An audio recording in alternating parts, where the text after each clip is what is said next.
In the 2018 article, Treatment Denied, The Mental Health Crisis in Federal Prisons by Christy Thompson and Taylor Eldridge, it told the story of John Rudd, an inmate who was suicidal due to the lack of mental health care. Rudd was in prison in West Virginia, where he stopped consuming his psychiatric medication, and after continuously telling the staff he felt like killing himself, he was placed in a suicide watch cell. Nothing wrong with that so far, right? But when Rudd tried to snap his neck on the wall, a psychologist wrote that he will be placed out of the suicide watch cell and remain on a care level 1, a label for those with no significant mental health needs. That is where the system went wrong. He shouldn't have had that little attention, and in the end, he resulted with post-traumatic stress and schizophrenia. Prison reform is needed because the system is flawed and unjust. I personally have many family members who have been and are still in jail here in the United States and in Mexico. They dealt with isolation from separation of family, loneliness from missing their loved ones, anxiety from physical environments, and much more. Because of this, I feel qualified to give you this speech since it is something that I have dealt with for a long time, since my childhood. I will persuade you all to act in preventing crime, to reduce inmates from suffering mental issues due to the corruption of the nation's prison system. Today, I will talk about one problem that we have with the prison system, how we can solve it, and finally, what will result from this solution. First, let's focus on a crucial problem with the prison system. Prisons in our nation are lacking mental health programs and care to inmates.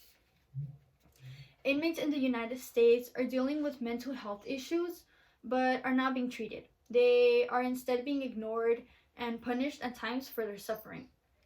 The number of federal prisoners receiving regular treatment for mental illness fell 35% after a policy was placed in May of 2014, according to Thompson and Eldridge from the previous article.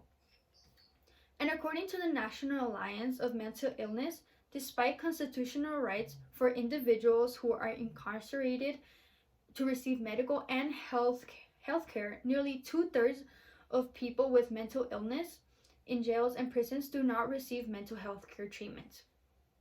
This should be important to you because it could happen to you or someone that you know, someone close to you, or just anyone in general. As a person, whether you are guilty or not, if you end up in prison, you will feel isolated, scared, depressed, and you will need the support, but it will most likely not be there. This is a problem because we are all human and deserve an opportunity, and we cannot grow from our mistakes if we aren't led through the right path with the right support. Almost 1/3 of deaths in local jails in 2019, the most recent year researchers examined, was due to suicide. According to the 2021 article Suicides US, Jails, Prisons rose sharply over 2 decades by Jeff McDonald, meaning that there is a 33% chance that their deaths are being due to the lack of mental health care. And now, what's another reason that this affects you? Taxes. The prison system is not putting your taxpayers' money to good use. Since inmates are not given the attention they need, they will most likely commit the crime over again, resulting in an endless cycle of entering and exiting prison. According to the article How Much Do Prisons Cost Taxpayers by Theo Spangler from July 9th of 2020, the annual cost per inmate was highest in the state of New York at an average of $69,355. An average charge to taxpayers of $33,274 throughout the country. To be fair, these inmates do cost us a lot, so they might as well use the money for good. To be honest, I thought it was important to show everyone how it affects us financially, rather than expecting you guys to feel empathy for people that you may not know. Not everyone can relate to families that are dealing with this, but everyone pays or will in the future pay taxes. It is good to know what our government is using it for, and in this case, they're not really doing a great job. Now that you know a problem, I will explain one solution. Instead of adding more staff whose jobs are to help with mental health of inmates, we can reduce overcrowding in prisons and jails. We must meet the goal of reducing the amount of people in our prisons by investing in long-term strategies for crime prevention and reduction, which is an idea by the Penal Reform International Association. This will give inmates more privacy, less time being in their cells, more opportunities in joining programs and activities, and most importantly, more access to mental health care.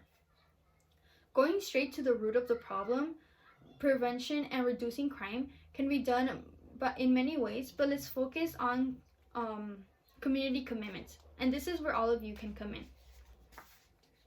Making your community a more safer place by having more street lights, teaching teens and children the consequences of violence and crime, and engaging with Community Watch. First, attend community meetings.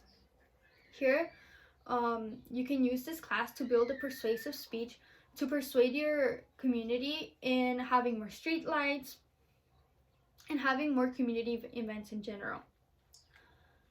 You can also plan a schedule for people to volunteer in taking neighborhood watches. Thirdly, you can persuade your city's council to invest in streetlights if you already don't have any. Now that you know what you can do, here are results of this solution. Having more streetlights can make people feel less confident in doing a crime since everything is so visible. Teaching children and teens and the community in general the outcomes of crime can make them scared and will have a less likelihood of them doing it.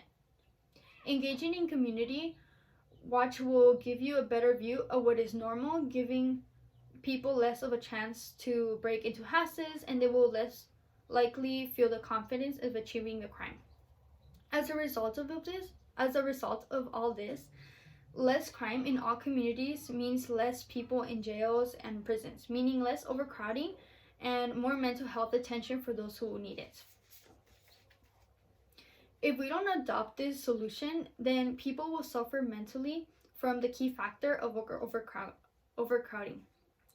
In conclusion, you learned about one problem that we have in our prison system, one way that you can help, and what are the results from you helping.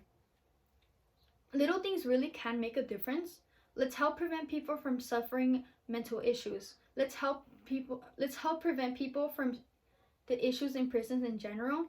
And let's make prisons more about rehabilitation than suffering. Thank you.